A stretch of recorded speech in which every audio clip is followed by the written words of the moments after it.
divide 935 by 2 in a long division method. So 2 times 4 is 8. On subtracting we get 1. So now we put down this 3 and it is 13.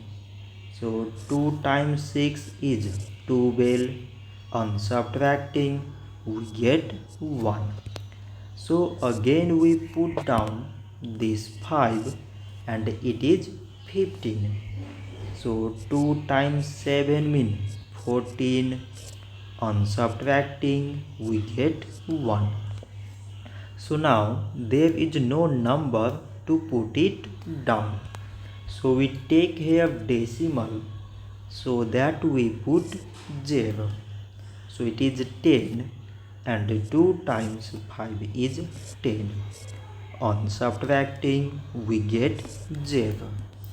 So 935 divided by 2 is 467 decimal 5. So this much for today and thanks for watching.